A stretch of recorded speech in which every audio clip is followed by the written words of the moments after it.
Hi, welcome to Digging for Truth. I'm your host, Henry Smith, where we explore the reliability and authenticity of the Bible. Today, a friendly face is back on the show, Bryan Windle. He's here, he's with the ABR staff and with us today to talk about the book of Daniel, one of the most interesting, fascinating, and important books found in the Old Testament. Oh, Bryan, welcome back to Digging for Truth, my friend. Hey, thanks so much, Henry. Great to join you again. Love doing these top 10 lists with you. That's right. We're doing the Daniel Top 10 Countdown.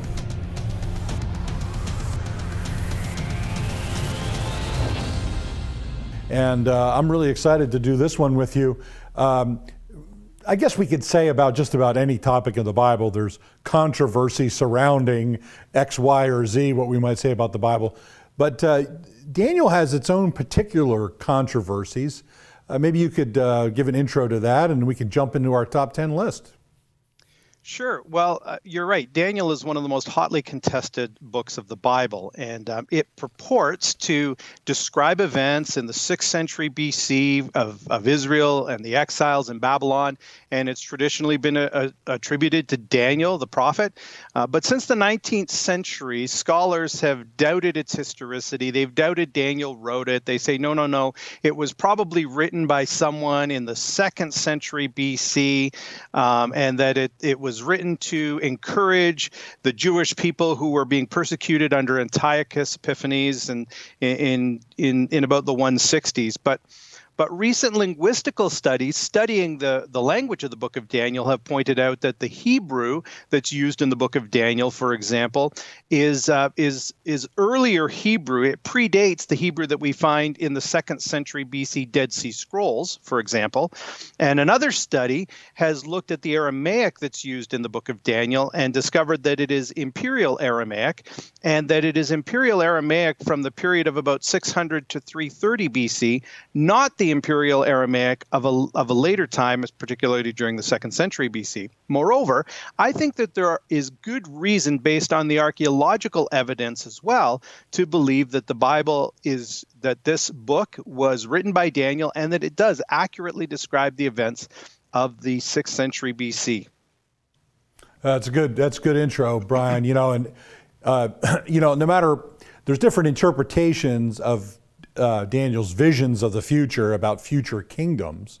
And we're not going to get into that. Our intention is not to get into that today. But the point of that is that it does point to future kingdoms that are later than the 6th century, and therefore it has this prophetic dimension. And the implications are, of course, about the ability to see the future, and only God could reveal it to him. So those broad principles are in play apologetically. And so the evidence points to what you're saying, a 6th century origin and not a later origin. So let's start jumping into the archaeology, Bryan. You already covered the linguistic stuff just briefly. Let's begin with number 10. All right, number 10 is the Nebuchadnezzar Stela. The book of Daniel begins with these words: in the 3rd year of the reign of Jehoiakim, king of Judah, Nebuchadnezzar, the king of Babylon, came to Jerusalem and besieged it. Of course, Nebuchadnezzar was the king who reigned over Babylon for over 40 years in the 6th century BC. He was known as a conqueror. The Bible describes him as the destroyer of nations in Jeremiah 4, verse 7, and he greatly expanded the Neo-Babylonian empire. And he attacked Jerusalem on at least 3 occasions: in 605 BC, when Daniel was taken as captive to Babylon, again in 597 BC, when the prophet Ezekiel was deported, and finally, when it was destroyed in 587, 586, depending on which year you land on, when the city was finally destroyed. There are only 4 images known of King Nebuchadnezzar. Most of them are in a poor state on the side of a cliff, but this one image from the Nebuchadnezzar Stela gives us a good idea of the Nebuchadnezzar that Daniel knew. It shows a picture of him standing. He's bearded. He's dressed in his royal robe. He's wearing a conical crown. He's holding a long staff. He's standing before a ziggurat. Some people have mistakenly called this the Tower of Babel Stela. It has nothing to do with the Tower of Babel. That is the inscription goes on to say that that's him standing in front of a tower that's dedicated to the Babylonian god Marduk. And so this was the number 10 discovery related to Daniel. I'll just keep going. Number nine. Number nine is the Nebo Sarsakim tablet. This is a really interesting one. When Daniel and his friends were taken to the royal courts in Babylon, they were given re-education. They were placed in the care of Ashpenaz, the chief official. And the root word, Hebrew word there, is the word saras, which often refers to a eunuch. So Ashpenaz was the chief eunuch. And in 2007, an Assyriologist who was translating a cuneiform tablet from the British Museum found that it contained a reference to the Babylonian Rabsaris, chief eunuch named Nebo Sarsakim, who had paid a large sum of money to a temple in Babylon. And it's important because references to chief eunuchs are very rare in ancient inscriptions, and here we have one. It's also important for a number of other reasons. First of all, Jeremiah 39:3, we see this same man, Nebo Sarsakim, who is the chief eunuch who was serving Nebuchadnezzar during the fall of Babylon in 587. BC, and it caused the director of the Department of the Middle East of the British Museum to exclaim, "This is a fantastic discovery, a world-class find. If Nebo Sarsakim existed, which other lesser figures in the Old Testament existed? A throwaway detail in the Old Testament turns out to be accurate and true." Of course, those of us who have a high regard for Scripture, that's not surprising in the least. But the Nebo Sarsakim tablet is important because not only does it mention the person who Jeremiah mentions, it affirms this title, chief eunuch, which is used in Daniel 1:3. And so Daniel actually likely knew at least two chief eunuchs in Babylon, Ashpenaz, who oversaw his training, and Nebo Sarsakim, who held the role a decade or two later. That's excellent. Again, a throwaway detail that puts Daniel and Jeremiah in particular in a historical context. How could they possibly know of this person centuries later? Okay, so I'd like to explore that further, but we can't. We got to move to number 8. So I'm going to give you about 45 seconds to introduce it, and we'll finish on the other side. Number 8, please. All right, number 8 is Nebuchadnezzar's palace. In Daniel 4:4, King Nebuchadnezzar says, "I, Nebuchadnezzar, was at ease in my house and prospering in my palace." He was a great builder, and one of his grand achievements was, of course, his palace. Palace Daniel was no doubt familiar with, being in the courts of the king of Babylon.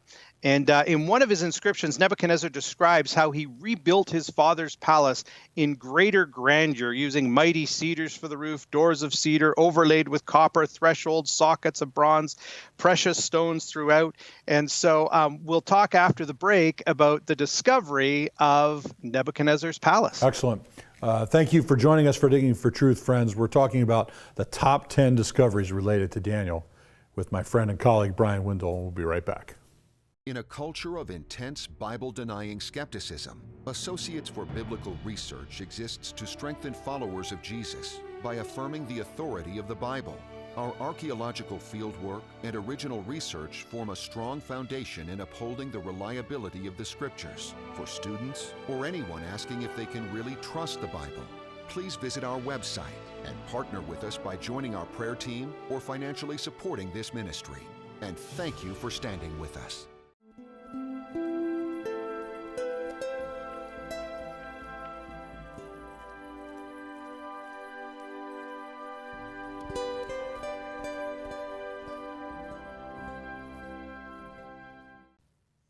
Hi, welcome back to Digging for Truth. We're doing the top 10 countdown of discoveries related to the book of Daniel. All right, Bryan, let's pick back up with the Nebuchadnezzar's palace. Nebuchadnezzar's palace was the number 8 find. It was actually excavated beginning in 1899 by Robert Caldaway. He led excavations there at Babylon for 18 years, and he uncovered significant parts of the city, including Nebuchadnezzar's palace. The main southern palace was trapezoidal in shape and constructed around large courtyards. Now, here's the sad part.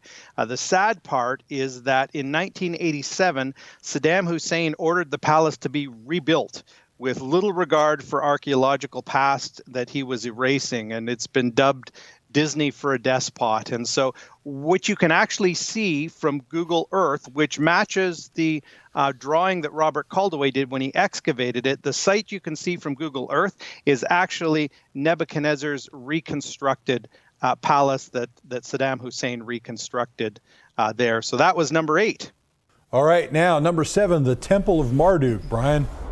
All right, Temple of Marduk. There were 2 primary structures that dominated the landscape of ancient Babylon. One was the main temple to the Babylonian god Marduk, and the other was the great ziggurat, which stood 7 layers high and contained a shrine to Marduk at the top. And they were located next to each other, just past Nebuchadnezzar's palace along the grand processional. And Daniel records that Nebuchadnezzar, when he took vessels from the Temple of Jerusalem, placed them in the treasury of his god. Now, of the 2 structures, I believe that it was likely in the Temple of Marduk that he actually placed these captured vessels from the temple. It was a massive complex, lots of rooms, 2 massive courtyards. It had a Holy of Holies where this statue of Marduk resided. And I think it's more reasonable to assume that it was placed in there than it was taking it up to the top, all the stuff up to the top of the ziggurat where there was a relatively small shrine there. And if this is the case, both of them, that basically what remains are just the foundations of both of these today. But if this is the case, you wonder how many times did Daniel walk that processional way, walk past the Temple of Marduk and look longingly, knowing that the vessels from the temple were inside that structure. Yeah, it must have been heartbreaking for him to see that. Now, archaeology is slow and plodding when we're in the field, but top 10 lists are not, Brian. So let's keep going. What's number 6? Number 6 is the Ishtar Gate and the processional way. They kind of go together. It was, of all of Nebuchadnezzar's building projects, these are probably the best known. There were 8 gates that served as the entrance to Babylon, but the Ishtar Gate was the primary thoroughfare, which led to an equally impressive processional way. And in his inscription at the gate, Nebuchadnezzar boasts how he constructed the gate of baked glazed bricks depicting wild oxen and raging dragons. And then, of course, the processional way carried on this motif of blue glazed bricks and had a lion motif. Of course, lions were symbols of power in the ancient world and figure prominently in the book of Daniel. Now, what's really interesting here is that these were likely completed around 575 BC. So Daniel had already been in Babylon for some time, likely watched these being constructed. And in Daniel chapter 4, we read this account of Nebuchadnezzar's dream, his pride, his downfall, his humiliation, and his restoration because he's so proud of what he built.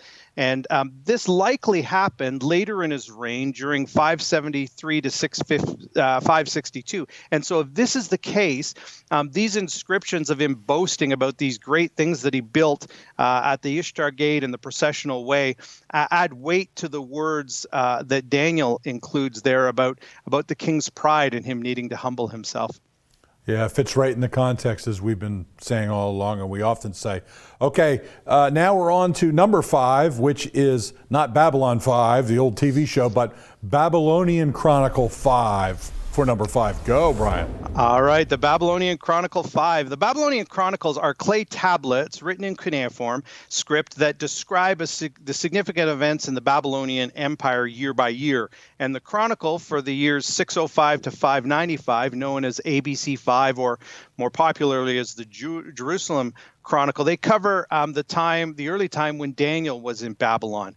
It describes his accession. It's probably most famous for the fact that it describes in details Nebuchadnezzar's siege of Jerusalem in 597, talks about him deposing King Jehoiachin, appointing King Zedekiah, taking tribute to Babylon. But what's really interesting is that it actually alludes to the his earlier campaign when he took Daniel captive. It says this: in the accession year, Nebuchadnezzar went back again to the Hatti land. That's the Babylonian term for the region that included Judah. And he marched unopposed through the Hatti land. And in the month of Sabbatu, he took heavy tribute from the Hatti land territory to Babylon. And so while he is going through this territory, Jerusalem is likely is one of those places he stops, and Daniel is likely one of the heavy tribute that's being described there that is taken back to Babylon.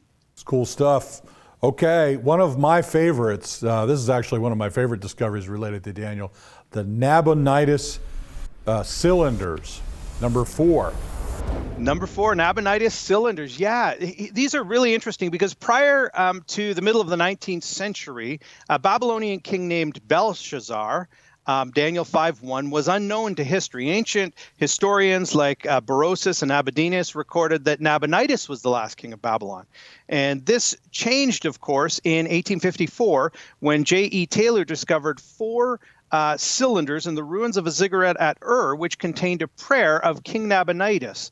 And in this prayer, he prays for his son, Belshazzar. He says, "As for Belshazzar, my oldest son, my offspring, instill reverence for your great Godhead in his heart that he may not commit any cultic mistake." And then in 1924, another inscription called the Persian verse account of Nabonidus was discovered, and it describes how Nabonidus went on this big trip, and he says he entrusted the army to his oldest son, his firstborn. He let everything go. He entrusted the kingship to him and himself, and he started out on a long journey. Now, both of these are really important because they affirm that Belshazzar had been entrusted with the kingship and was king of Babylon, reigning at the end, the night actually, when Babylon fell. And it makes sense then of the reward that Belshazzar offers Daniel for the writing, translating the writing on the wall. He offers him the 3rd highest place in the kingdom, not the 2nd highest place. 3rd highest place is all he could offer because he was co-regent with his father. Yeah, it's really fascinating. And for, like you said, for a long time, the Greek histories ended with, Nabonidus. We didn't know anything about Belshazzar except for from the Bible. It speaks right into the political structure of that time, requires really an eyewitness nature of the text, which is exactly what we find, Bryan. Well, thank you for that. We're going to talk again about Nabonidus, another discovery related to him in our next segment. And friends, thank you for joining us for Digging for Truth, the top 10 discoveries in the book of Daniel. We'll be right back. Bible in Spade is a non-technical quarterly publication published by the Associates for Biblical Research. Written from a scholarly and conservative viewpoint, Bible in Spade supports the inerrancy of the biblical record and is a must-read for both the serious Bible student and anyone asking if they can really trust the Bible. Archaeological evidence, properly interpreted, upholding the history of the Bible. Subscribe today at BibleArchaeology.org. Digging for Truth is produced and recorded in the studios of Lighthouse TV, positively different television.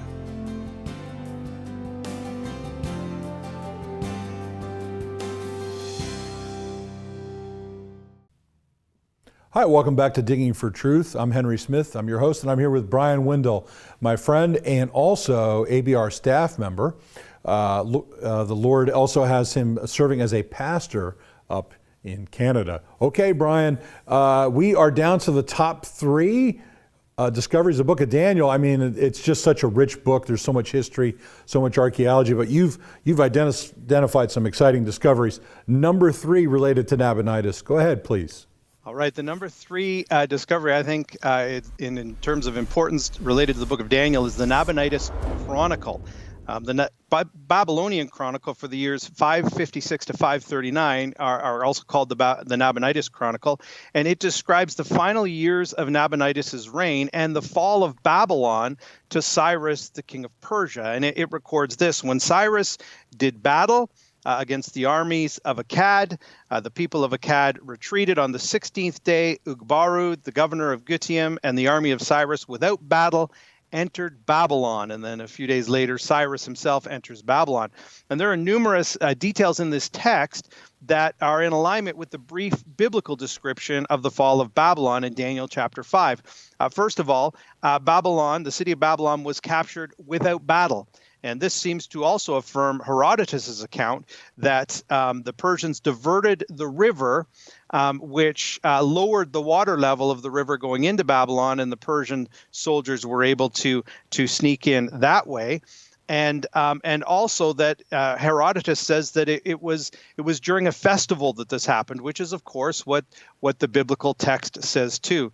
And Daniel 5 describes the great feast the night that it fell. And so there's no mention made of a battle there. It just simply states that Belshazzar was slain, and we know that from history too. So it all kind of connects together, obviously written by someone who had an intimate knowledge of what was happening at that time. Yeah, I keep asking the logical and apologetic question, how could a Daniel living 4 centuries later in Israel have known all this? And it seems obvious to me the answer. Okay, number 2, Bryan, really a really famous discovery that a lot of people may have already heard of, but of great importance related to the book of Daniel. That's right. It's the Cyrus cylinder. Daniel 6:28 records that Daniel prospered during the reign of King Darius and the reign of Cyrus the Persian. So Daniel spent most of his life in Babylon. He lived through the reigns of 6 Babylonian kings, from Nebuchadnezzar through to Nabonidus and Belshazzar. He lived through the reign of Darius the Mede, and there are different views of who that is. And then at least into the 3rd year of Cyrus the Great, Daniel 10:1 says, he would have witnessed firsthand the Persian king's declaration releasing the Jewish people to go back to Jerusalem and to rebuild the temple. And in 1879, this clay cylinder was discovered in the ruins of Babylon, possibly in the temple of Marduk, although that's a little fuzzy. The Cyrus cylinder, as it's come to be known, records in Akkadian cuneiform a general description from Cyrus the Great, allowing peoples who were captive in Babylon to return to their homelands and take their idols with them. He says, the sacred centers on the other side of the Tigris, whose sanctuaries had been abandoned for a long time, I returned the images of these gods who had resided there to their places. I let them dwell in eternal abodes. I gathered all the inhabitants and returned them to their dwellings. Of course, he's doing this to try and appease all the gods and curry good favor with all the gods of all the people.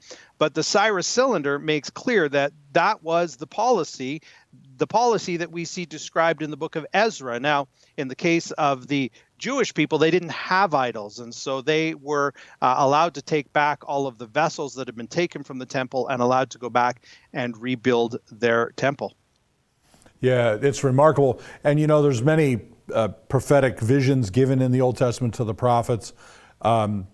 But in this case, God names names, Cyrus here. That's one of the unique aspects of that prophecy. Okay, Bryan, well, you know, they're all exciting discoveries, but, you know, here we are. We're down to number 1, the number 1 discovery related to the book of Daniel.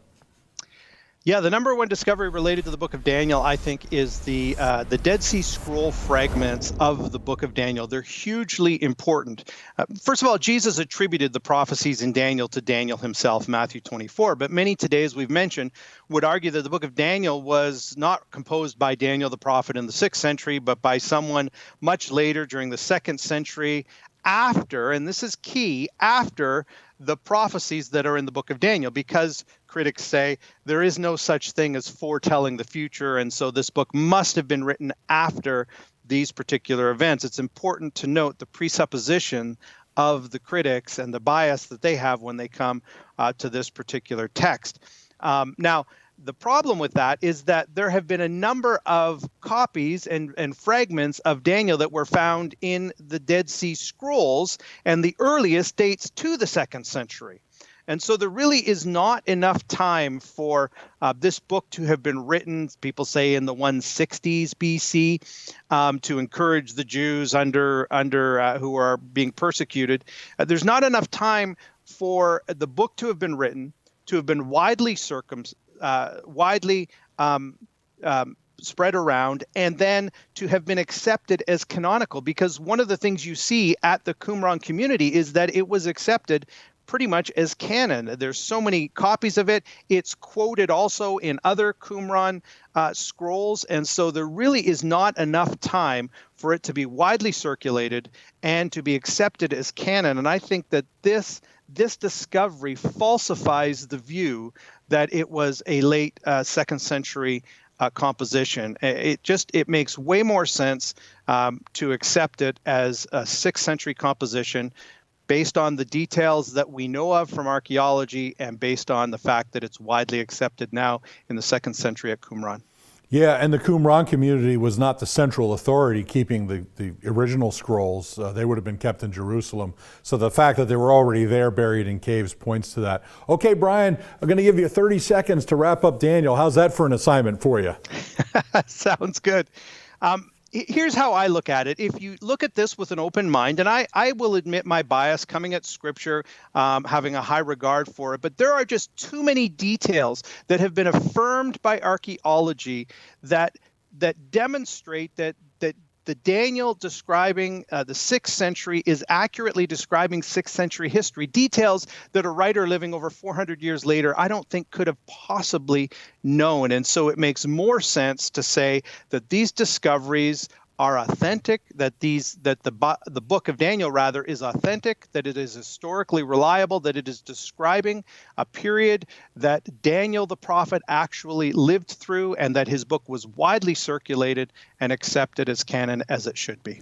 Well, amen to that, Bryan. Thank you for all the good work on this subject, and thanks for being on the show once again.